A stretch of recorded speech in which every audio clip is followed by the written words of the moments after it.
Vamos imaginar agora que você precisa criar uma função que realiza um cálculo, porém o resultado deste cálculo é representado por mais de um valor. Nós sabemos que ao utilizar o comando return, nós só conseguimos retornar um valor do tipo da função, um único valor. Então, como é que nós faríamos caso mais de um valor deva ser retornado? Vamos dar uma olhada no seguinte exemplo. Vamos aqui novamente implementar o cálculo das raízes de uma equação do segundo grau. Então o problema diz o seguinte: implemente uma função que recebe os coeficientes a, b e c de uma equação do segundo grau e retorne, ou seja, devolva como resultado quantas raízes reais esta equação possui e retorne o valor de suas raízes, caso elas existam. Então veja aqui. Para dizer quantas raízes esta equação tem, eu preciso retornar um valor inteiro. E para retornar estas raízes, eu preciso retornar até dois valores reais, dependendo do resultado. Então, nesse caso, eu teria um total de 3 valores. Como o comando return só permite que eu retorne e devolva um único valor, então eu preciso de alguma outra forma poder resgatar o valor destas raízes fora da função que resolve a equação.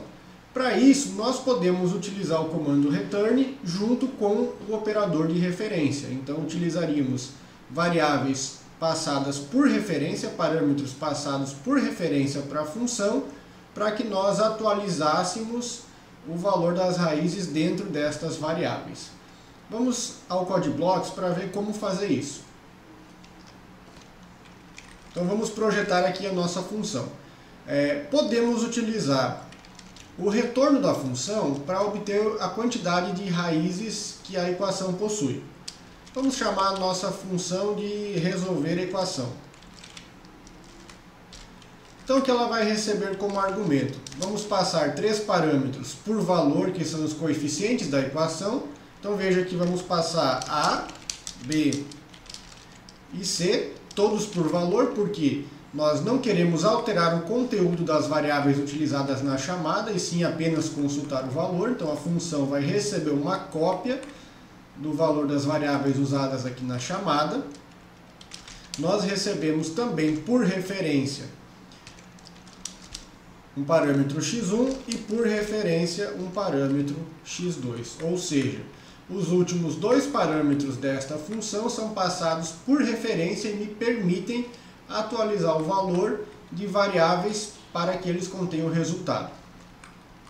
Veja que ficou um pouquinho grande, mas é isso aí mesmo. Vamos implementar esta função agora. Então, primeiro, podemos calcular o valor do nosso delta, porque ele guia o processo para informar se eu tenho raízes ou não. Então, o meu delta é igual a b ao quadrado menos 4 vezes a vezes c. Então, aqui temos o valor do delta. Já fizemos esse exercício antes, então eu acredito que com relação a calcular as raízes, todo mundo já está craque. Se o valor do meu delta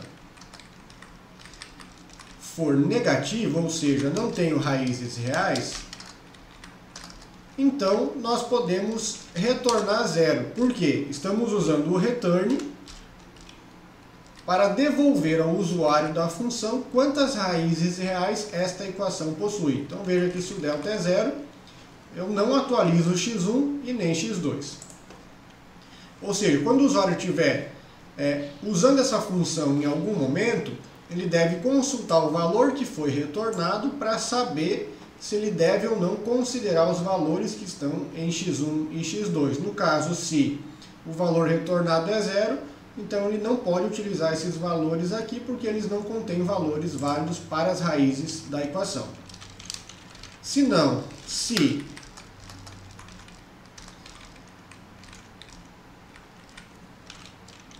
o meu delta for igual a zero, quer dizer que eu tenho uma única raiz. Então eu posso calcular esta minha única raiz. Posso setar x1 e x2 com o valor dessa raiz. Então, menos b dividido por 2 vezes a.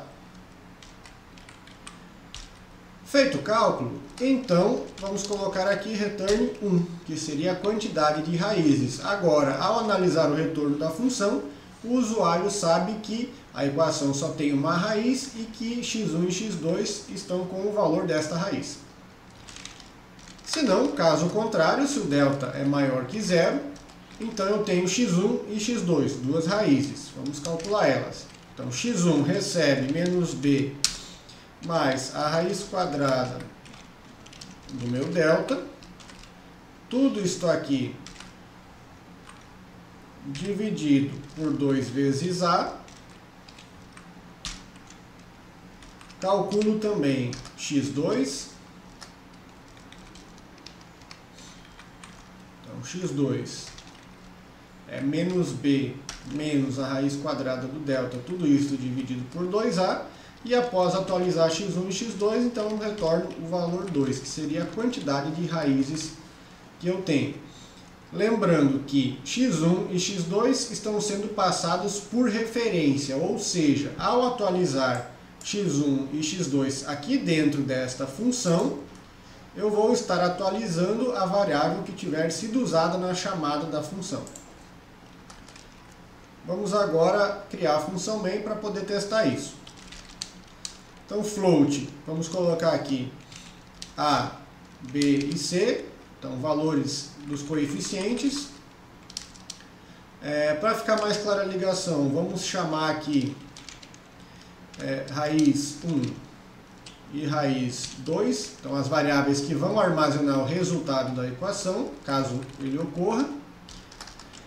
E temos aqui também uma variável, vamos chamar ela de quantidade. Então, quantas raízes eu possuo na equação informada. Usuário, então, informe os coeficientes a, b e c. Então, o usuário vai digitar aqui a, b e c. E agora eu vou chamar a minha função. Então, como ela retorna quantas raízes essa equação tem, a variável quantidade recebe o resultado da chamada da função. Então, vamos chamar a função calcular, resolver a equação. Então, resolver a equação. Agora, eu tenho que prestar atenção na ordem dos parâmetros que foram definidos. Então, os 3 primeiros são os coeficientes da equação. E os 2 últimos, por referência, então são os que vão receber o resultado da resolução da equação.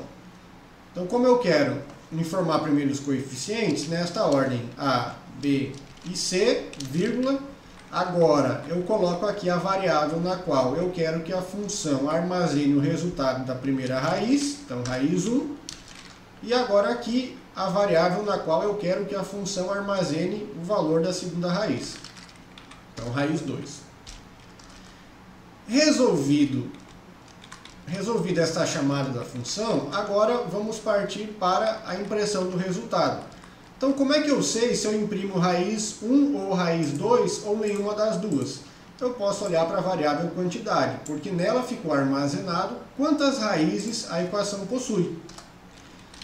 Então, se a minha quantidade for igual a zero, ou seja, não tenho raízes, não faz sentido mostrar o valor que está em raiz 1 e raiz 2. Então, cout sem raízes reais. Teríamos aqui este primeiro resultado.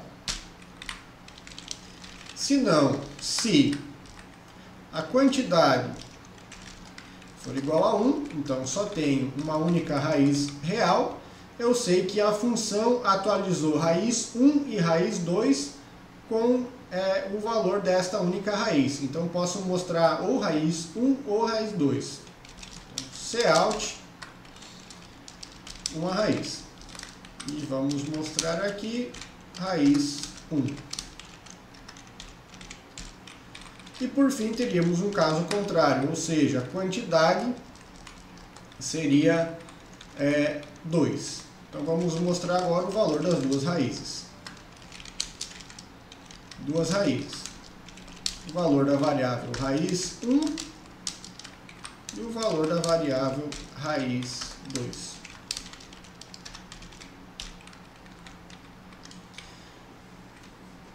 Como estamos utilizando aqui a função sqrt, precisamos colocar a biblioteca.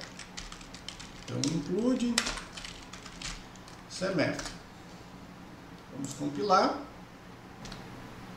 Então, para testar aqui, vamos colocar os coeficientes do caso anterior. 1, menos 1 e menos 12. Então, tenho duas raízes, 4 e menos 3. Recapitulando sobre o que nós fizemos nesse nosso código. Precisávamos criar uma função que resolvesse uma equação de segundo grau, retornando quantas raízes esta equação possui e também o valor destas raízes, caso elas existam. Então, como eu precisava, de certa forma, retornar 3 valores, utilizei o return da função para devolver para o usuário da função o número de raízes e passei 2 parâmetros por referência para que eu pudesse armazenar o resultado no contexto da chamada da função. Então veja aqui no meu programa, declarei 3 variáveis para receber os coeficientes e 2 para armazenar o resultado das raízes. E uma outra aqui do tipo int para gravar quantas raízes a equação possui. O usuário informou os coeficientes, fiz a chamada da função. Então, a chamada da função, como retorna quantas raízes a equação possui, eu estou utilizando para atualizar o valor da variável quantidade. E aqui veja que quando eu chamo a função, por referência eu estou apontando a variável raiz 1 e raiz 2 para a função para que ela atualize o conteúdo destas variáveis com o resultado. Então, se a quantidade estiver valendo 0 após a chamada da função, não tenho raízes reais. Se a quantidade for 1, tenho uma, e se não, tenho 2.